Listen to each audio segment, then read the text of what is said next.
नमस्कार, आप देख रहे हैं न्यूज़ टुडे मिथिला। मैं हूं आपके साथ आकाश मिश्रा और इस वक्त हमारी मौजूदगी नगर पंचायत जयनगर कार्यालय में। और इस समय हमारे साथ हैं पिछले 3 टर्म से मुख्य पार्षद की भूमिका में रहे हैं कैलाश पासवान, जो किसी परिचय के मोहताज नहीं है। लगातार जयनगर के विकास के लिए हमेशा समीक्षा करते रहे।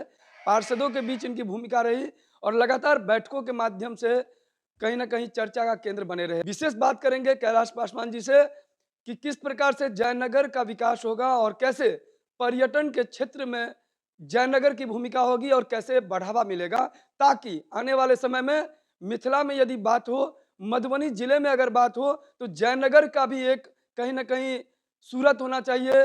एक कहीं ना कहीं इनकी एक भूमिका होनी चाहिए जो महत्वपूर्ण मानी जा सकती है। आपका बहुत बहुत स्वागत है अपने न्यूज चैनल पर। मैं आपको भी बहुत-बहुत धन्यवाद देता हूँ कि आपने मेरे कार्यालय में आए और ख़ास करके माननीय मंत्री रविशंकर प्रसाद और ख़ास करके जयनगर के विकास के बारे में आपने जानकारी लेने के लिए मेरे पास आए हैं। इसके लिए सबसे पहले मैं आप लोग को धन्यवाद देता हूँ। जयनगर में पिछले 3 टर्म से आप यहाँ मुख्य पार्षद रहे हैं और एक टर्म में आपकी वाइफ भी यहाँ पर भूमिका कहीं न कहीं निर्वाह की है। लेकिन यहाँ के लोगों का कहना है जयनगर में जब-जब बारिश का समय आता है, जल जमाव की समस्या एक ज्वलंत मुद्दा है, जिसको सिरे से नकारा नहीं जा सकता है। आखिर 3 बार और 1 बार अगर आपकी धर्मपत्नी रही, 4 बार रहने के बावजूद भी क्यों नहीं इस समस्या का हुआ समाधान? देखिए, सबसे बड़ी बात है हमने मास्टर प्लान के तहत अपने बिहार सरकार जो हम लोग का विभाग है उसमें आदरणीय सांसद महोदय भी उस में थे और विधायक जी भी थे। हमने मास्टर प्लान जो हमारे नगर विकास के मंत्री हैं उनके हाथ में दिए थे। आग्रह किए थे कि मास्टर प्लान के तहत में यदि जयनगर को विकसित किया जाएगा तो निश्चित रूप से जल जमाव की समस्या को दूर किया जाएगा। हमने बार बार दिशा की बैठक में जिला पदाधिकारी नंग बैठते हैं और डीआरएम को भी लिख कर दिए हैं कि जयनगर में आपका वाशिंग पिट के पानी से बहुत सारे किसान को बहुत ज़्यादा नुकसान होता है। तो उन्होंने आश्वासन दिया है कि हम ये नाला बनाने का काम करेंगे और निश्चित रूप से हम माननीय मंत्री जी को भी यहाँ पर आभार यात्रा में आग्रह किए थे और हमने धीरे धीरे बहुत आरसीसी नाला बनाकर शहर को पानी निकासी करने का हमने काम किए हैं।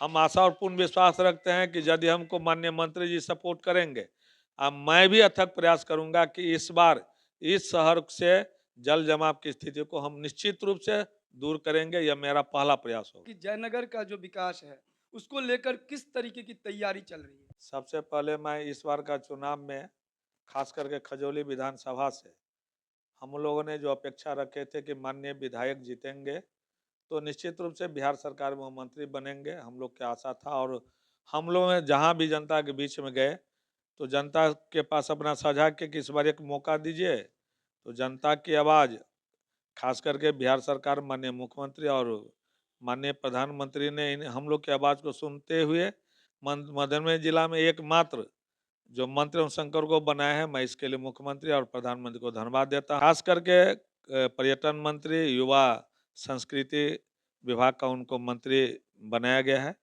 और हम लोग जयनगर में जब वो आए थे आभार और जनता का हम लोग सम्मान समारोह का कार्यक्रम किसान भवन के सभागार में रखे थे, तो मैंने अपनी ओर से जयनगर की कुछ समस्या के बारे में और जो पर्यटन विभाग है इस बारे में हम लोग ने इनके पास रखे। खास करके जयनगर में कमला महोत्सव का उन्होंने घोषणा किए, बाबा शिलानाथ का पर्यटन स्थल को जोड़ने के लिए और दुर्गा मंदिर बस्ती पंचायत बाबा पोखर कल्लेश्वर बाबा का भी उन्होंने अपने संबोधन में कहा। और जयनगर में जो पूर्णिमा मेला में खास करके जो कमला महोत्सव मनाने का जो इन्होंने प्रस्ताव और तुरंत टीम भेजे हैं, यदि इससे जोड़ दिया जाता है तो जयनगर क्षेत्र में खास करके अभी बराज बन रहा है। तो हमने इनके साथ साथ एक marine drive Jaynagar marine drive का भी मांग किए हैं। हम लोग का पूर्ण आशा है कि हमारे माननीय मंत्री जी अरुण शंकर प्रसाद जी जो जो घोषणा करके गए हैं और पटना से 4 सदस्यीय टीम भी भेजे हैं जिसमें जयनगर के अनुमंडल पदाधिकारी ने दीपक कुमार भी साथे साथे सब जगह गए हैं। देख रहे हैं कि निश्चित रूप से चूंकि विकास करने में कुछ समय लगता है, हम भी एक पद पर बैठे हुए हैं और धीरे धीरे जयनगर को डेवलप करा रहे हैं। और जयनगर में भी एक सबसे बड़ी समस्या नाला का है, रोड चौड़ीकरण है, धीरे धीरे संकीर्ण होते जा रहा है। तो माननीय मंत्री जी से भी हमने कहे कि आपका विभाग तो नहीं है लेकिन आप चाहिएगा तो नगर विकास विभाग का मंत्री नितिन नवीन जी हैं। आपके प्रयास से जयनगर शहर को भी एक सुंदर, जयनगर भारत नेपाल सीमा पर अवस्थित है, यदि आप प्रयास कर देते हैं तो जयनगर शहर को भी एक सुंदर जयनगर बनाने का जो हमने लक्ष्य रखा है, अभी मेरा 2 साल और समय बचा है और 2 साल के अंदर में जयनगर शहर को एक सुंदर जयनगर बनाने का जो लक्ष्य है निश्चित रूप से हम पूरा करेंगे। शिलानाथ धाम की बात कर रहे थे, नौ नाथ में एक नाथ, क्या चाहते हैं किस तरीके से हो उसका सौंदर्यीकरण? इससे पहले भी एक टीम आया था शिलानाथ को पर्यटन में लेने के लिए, लेकिन वहाँ का जो पुजारी है, वहाँ का जो कमेटी है, उसको रजिस्टर्ड नहीं किया था। सरकार का कुछ मापदंड होता है, यदि उसका रजिस्टर्ड हो गया रहता। नागा बाबा महावीर मंदिर है जिसका प्राण प्रतिष्ठा जून को होने वाला, जिसका आप ट्रस्टी भी हैं, क्या कहना चाहेंगे, क्यों व्यवसायिक वर्गों के बीच ये है प्रमुख आस्था का केंद्र? यह नागा बाबा महावीर मंदिर नाम हम लोग रखे हैं। यहाँ पर एक नागा जी आए थे और उन्होंने इस मंदिर का निर्माण किए और निर्माण कराने में नागा बाबा का बहुत बड़ा है। हम पहले नागा बाबा तब हम लोग के बीच में नहीं है, वो जहाँ भी रहे ईश्वर उनको आत्मा का शांति दे। और खास करके यह महावीर मंदिर है, जब से हम लोग ने इसका जीर्णोद्धार करने का निर्णय लिए, सबसे ज़्यादा यहाँ का व्यवसायियों का बहुत बड़ा रोल है, जैन वासियों का है, ये आस्था का केंद्र है। मैं भी इस मंदिर से काफ़ी आस्था रखा हुआ हूँ और जो भी आदमी इसमें आस्था लेके जाते हैं तो निश्चित रूप से बजरंगबली उनका आस्था को पूर्ण करते हैं। खास करके व्यापारियों में आज यह करीब 5 करोड़ से ज़्यादा की लागत से बन रहा है। हम लोग ने जिस दिन इस मंदिर का एक ट्रस्टी बनाए तो सबसे पहले आगे बढ़ के यहाँ पर बहुत सारे दाता ने आगे बढ़ के आए।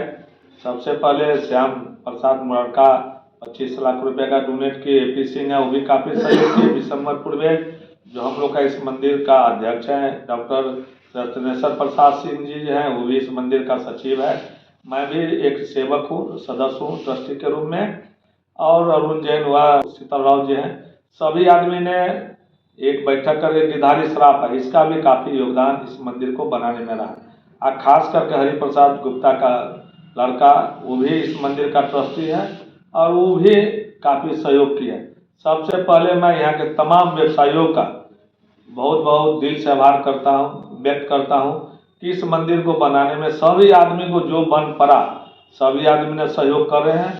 और 17 जून 2026 को इसका प्राण प्रतिष्ठा रखा गया है। हम सभी धर्म प्रेमियों से आग्रह करते हैं कि आप ज़्यादा से ज़्यादा संख्या में 17 तारीख को प्राण प्रतिष्ठा में भाग लेकर उनका भागी बनेंगे।